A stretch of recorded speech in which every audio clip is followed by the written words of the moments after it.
What is going on, everybody? It's another episode of Denmark and Marsh. The week of the Florida-Georgia game is a national holiday, national event for some people.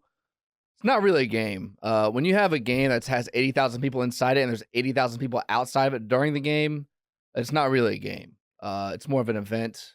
I really don't partake in the event stuff. I might this year, though. I have Friday night off, so I might stroll through RV City and I don't know what I'm going to do. I'll just walk through and walk out and say I did it and go home. But you told me last week how RV City was a national holiday for all those from the west side. It is the deep from the west side. Are you not from the west side? I am from the deep west side. So So you have to go partake if it's a national holiday, right? Yeah, I probably will. I mean, you would not celebrate Christmas. Yeah, the thing is, I just don't want to, hey man, I heard you on the radio. How you been? And it's like, like, dude, you see, I post everything on Facebook, on my Twitter. You know what I do. What Dylan is saying is, how dare people try to socialize with me? My brother's still on drugs. Possibly. Dylan's saying, how dare you make friendly conversation with me? I mean, is there anything better than small talk when you're See, I like small talk. I thrive on small talk. Yeah, because you're a female in that sense where just go on and on and on. I have no sense in that. Yeah. All right, off to a great start. You don't like people, bro. No, I'm not a people person. You are not. I am to a certain point. Like, I take a lot from my dad in that sense. Good news for the Gators. They're projected to go to a bowl game, the Gasparilla Bowl. Yeah. Tampa Bay, shout out. I was just about to ask where the location is for the Gasparilla Bowl. Shout out the Bay, baby. Do you know the last time the Gators played in the Gasparilla Bowl? They didn't they play UCF there? They did in 2021. You are a lot better than I am. I completely forgot. 2021. So they're projected to win 2 games some point in this next couple of weeks. I guess Florida State and somewhere else, probably Ole Miss, somewhere along the lines. Florida. It's funny because they're gonna be underdogs in every game remaining except one. Yeah. But they're projected to win at least one of the games that will be underdogs in. Yeah, one of the home games, the Ole Miss or LSU, I assume. Florida opens as a 16.5-point favorite on most books. What's kind of the mood tracker you got for this game? You mean dog? Yeah. Did I say favorite? Yeah. My bad. Georgia's a 16.5-point favorite. Yeah. Florida is the underdog. Are you feeling like this is going to be a blowout? Or are you feeling like this could possibly be a game? Like, what's the mood for this kind of game? I think it's going to be. I think the fourth quarter is going to start, and the whole Gator side of the stadium will be kind of looking around like, okay, like we can play. Got a shot. Like it'll be. If I had to guess, I bet when the fourth quarter starts, the Gators will be down 7.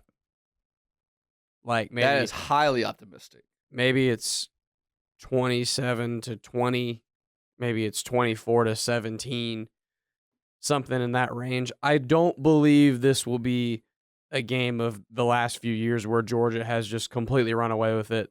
And by halftime or the start of the fourth quarter, the entire Gator half of the stadium has exited the game because it's over. That doesn't mean I think the Gators are going to win, but I think it's going to be a better football game to watch. I think it'll be like the Florida-Georgia game closer to last year. Maybe not as worse. Remember, first drive, they go right down the field. Boom, boom, boom, touchdown, 7-0. Eugene Wilson scored on that slant pattern. I think Florida got the ball first in that game. Yeah. Then after that, Florida got two first downs in the first half.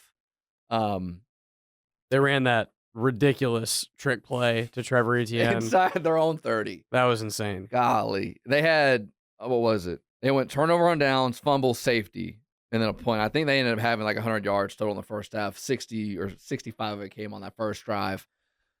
I think it'll be a decent game in the first half because both teams are coming off a bye. You're going to show things that you haven't all year, and I think Kirby is going to try to confuse the mess out of DJ Lagway.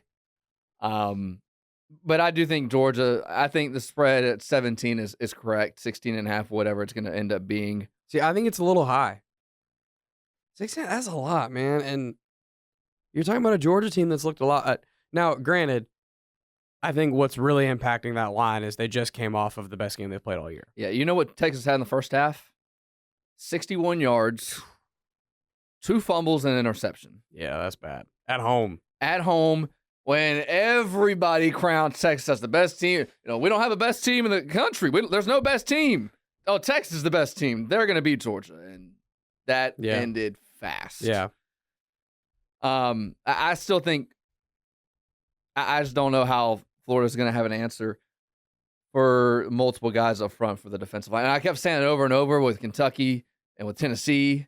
I think that they're going to confuse Florida a lot. And I think I would say this, though. Having DJ Lagway playing, feel a lot more confident in this game playing the whole game than I would Graham Mertz. Because Graham Mertz would not – he's just not going to have a 30-yard chunk play. DJ Lagway will at some point. And it's just the mere fact that it's something different, right? Like, Graham Mertz, great player. I think we have definitely given him his flowers plenty enough on the show. Was a much better game than I ever expected him to be. But when you play a team like Georgia, when you play a team that's got NFL players across the entire defense, you know what Mertz is already, and you know that product and that ceiling is not a high enough ceiling to potentially pull off a miracle and beat a team like this. Versus DJ Lagway, the floor might be lower. He might do some more bad things that could make it ugly, potentially. I hope that doesn't happen, obviously. But the ceiling is higher. They can get more chunk plays. They can get more explosive plays down the field to potentially make them a lot more competitive in this game, and later in the game feel like they have a chance to pull this off. We talked about this a little bit last week, Dylan, but I want to reiterate it because I really, really believe this will be a big factor in how well Florida is able to move the ball. I agree with you that defensive line is going to give them problems because that defensive line gives everybody problems, right? Georgia's defensive line is going to be, those dudes are going to play at the next level. All of them, basically. And I think Kirby is going to look at DJ and say that's a true freshman quarterback, lacks experience. I want to send pressure his way and force him to make quick decisions. Something that I think we both agreed was a little bit surprising about the Kentucky game. They didn't send pressure a whole lot Lagway's way, and they gave him a lot of time to sit back there and wait for that downfield pass to develop that he wants to throw. And that allowed him to hit those because he's such a great deep ball thrower. I do not believe Georgia's going to allow that to happen. I believe even with elite talent up front in their front four, I still think Georgia's going to send 5, send 6 at times and force Lagway to see that pre-snap and figure out a hot read or just do something with it and not do something stupid. And Georgia's going to say, I think you're going to give it to us a couple times if you do that. And then I think sending 5 or 6, they're also going to sit some safeties way back because they know he wants to throw it deep. And I wouldn't be surprised if Georgia sat 2 or 3 safeties at times back. Probably not 3, but they'll probably have 2 high safeties most of the game just sitting on Lagway's deep ball because they know that's what he wants to do. He needs to take, in my opinion, a little bit of the Mertz play. He doesn't need to be 100% like Mertz. Mertz dinked and dunked too much. But I think where Lagway could find some success, especially early on in this game, is 5 yards, 10 yards, slants, checkdowns, little out routes to the tight end, like stuff like that to help pick up first downs, keep the chains moving, along with the run game, I think is the recipe to Florida being able to stay consistently moving the ball. If Florida has the issue like they did against Miami, where Miami just brought 4 and they consistently brought pressure and could drop 7, it's a problem. It's a massive problem because remember that Miami game, unlike the last 3 games, Florida had no ability to run the football. And then after that third drive, when they couldn't run the football with Montrell Johnson, who was really the only ball carrier in that game, it was like, okay, you're only going to score on a big play. And that was the only reason they scored against Miami. I don't think it's going to be that kind of bad.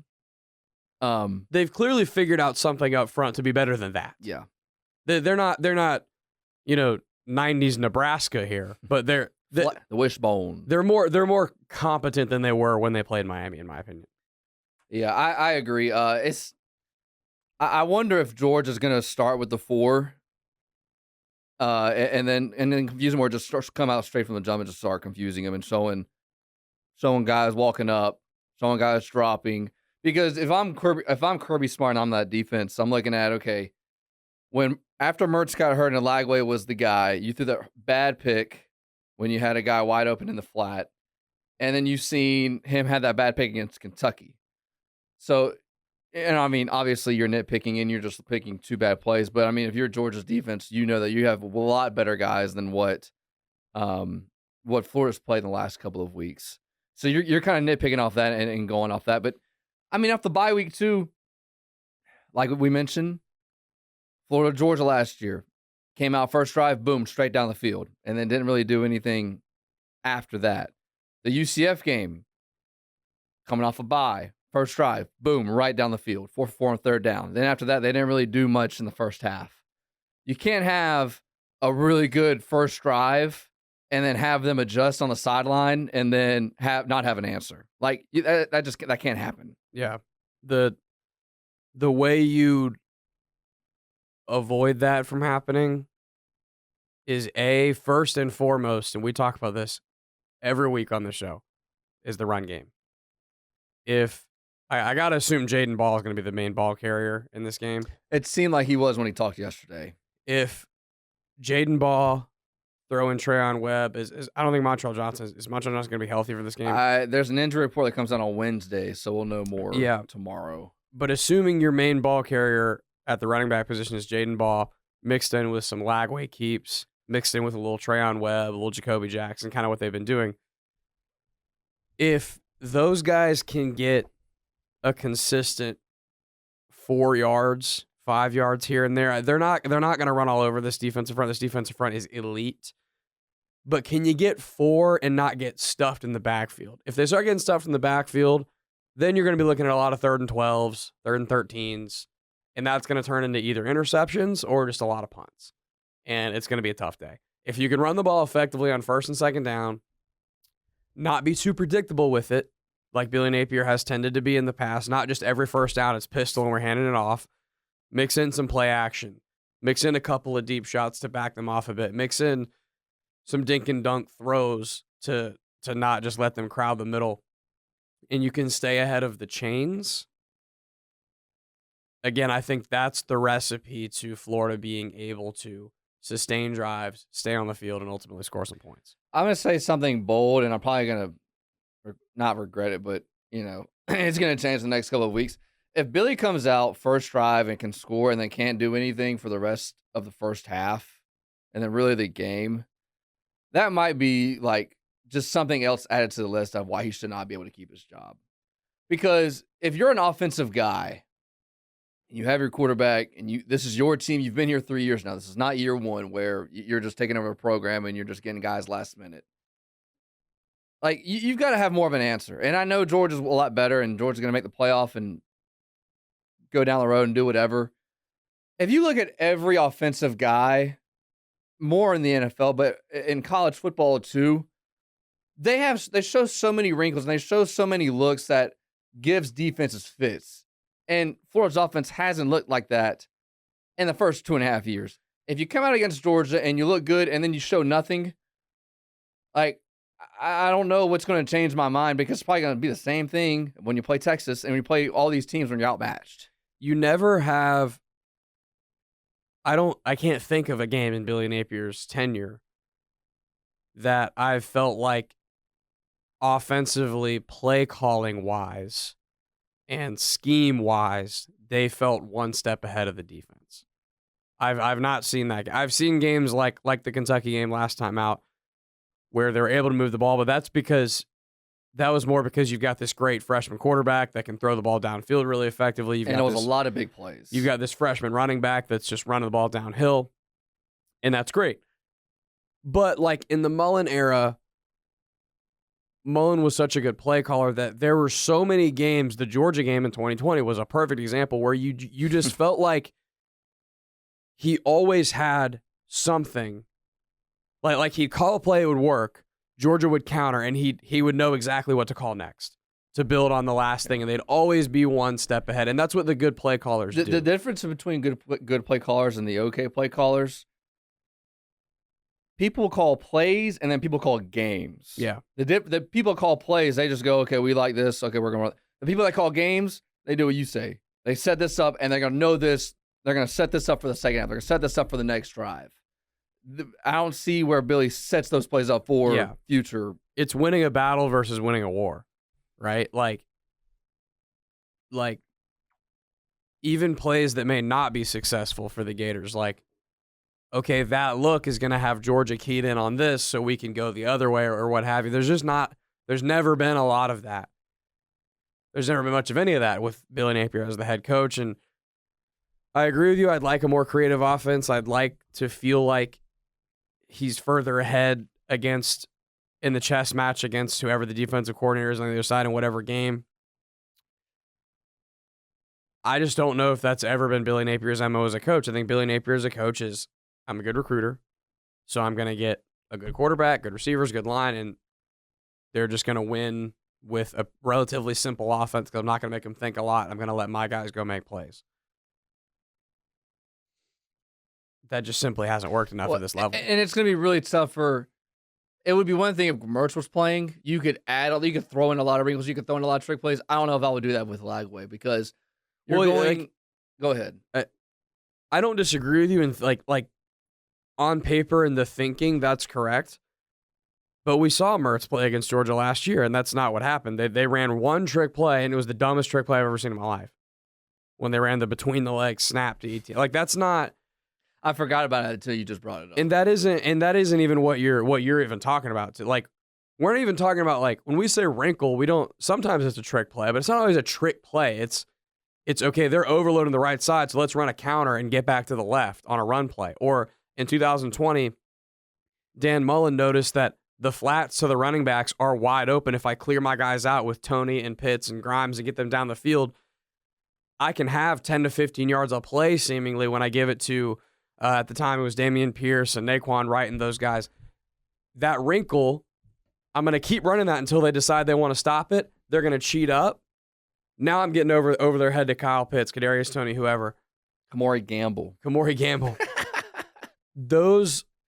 Those plays to set up the other plays like we're talking about, Billy Napier just never seems to have. It seems like I'm calling this play right here, desperately hoping it works, and then I'll do the next thing the next And one. the only reason I say that about Lagway is, I mean, he'll never say this year. It might be a couple years down the road if he's still here with Lagway.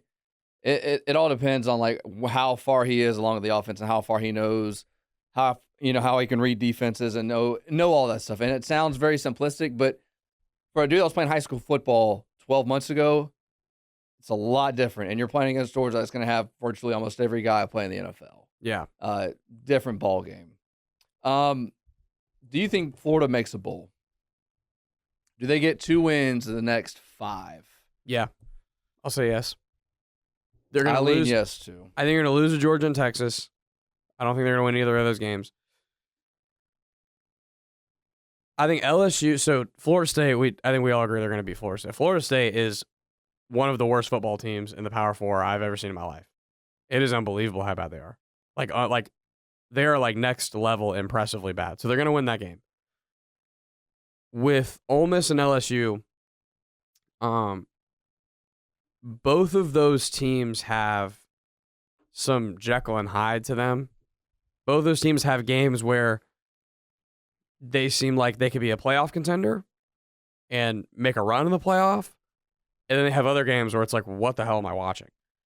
And I believe that combined with the fact that Florida's played a little better, combined with the fact that both games are in the swamp, I think there's a world, or I think the world that we're about to live in is going to be a world where one of those two opponents is going to show up and not play that well in the swamp, and Florida's going to be able to take advantage. And they'll lose the other one, and they'll finish the year 6-6. Yeah, I think that's the common thing among most people. LSU, I watched most of that A&M game. I thought LSU was going to beat A&M. They put in Marcel Reed, and it was like a completely different game. That was really weird. I was one of the guys that was high on Nussmeier. I think Nussmeier is supposed to be a top pick in the draft, top 15. Like, it's not a good quarterback draft class. Yeah.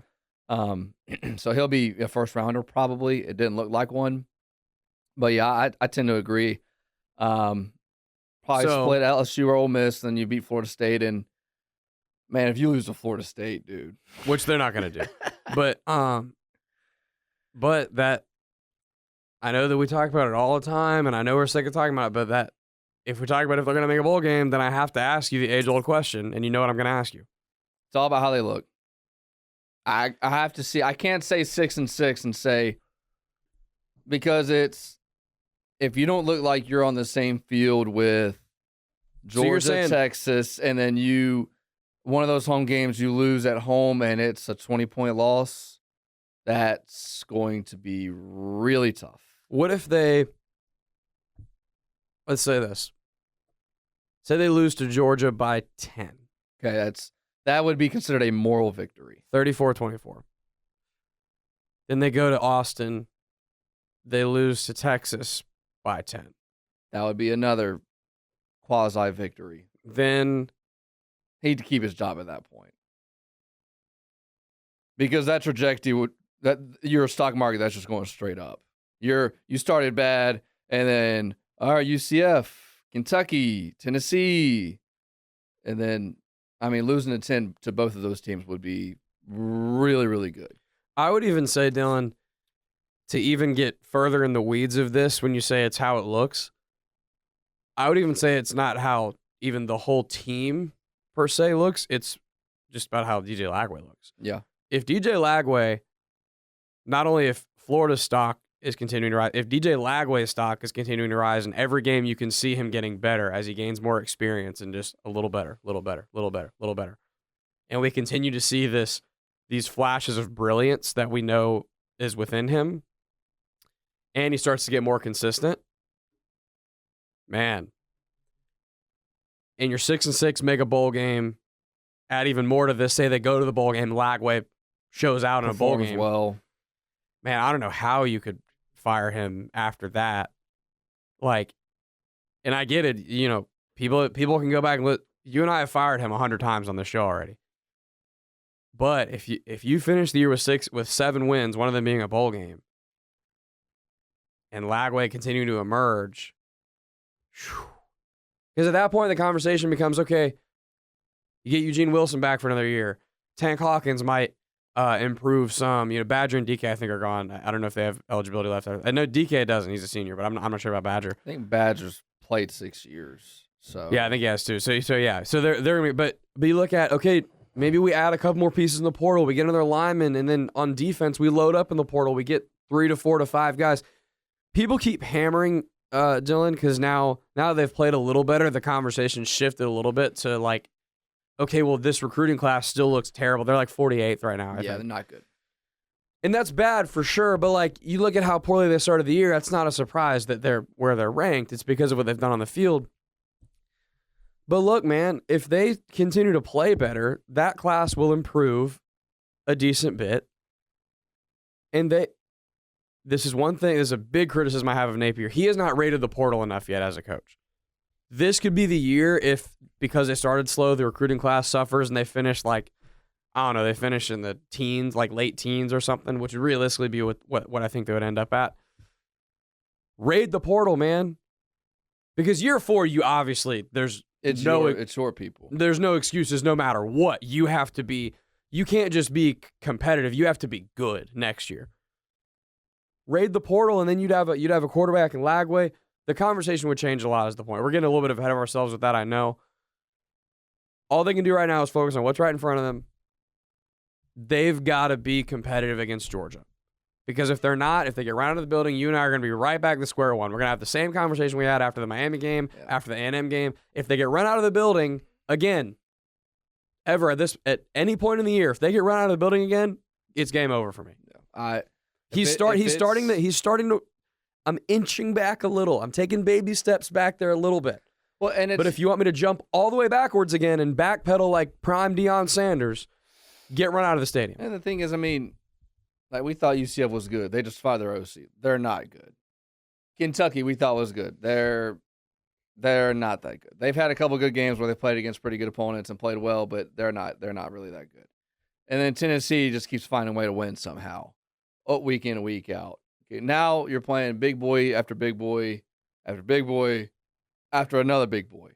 Okay, this is where the test is going to be because we've said time and time again it's almost eerie to last year. You're kind of by, you're feeling good. Now you got a lot of tough games ahead of you. And what are you going to do?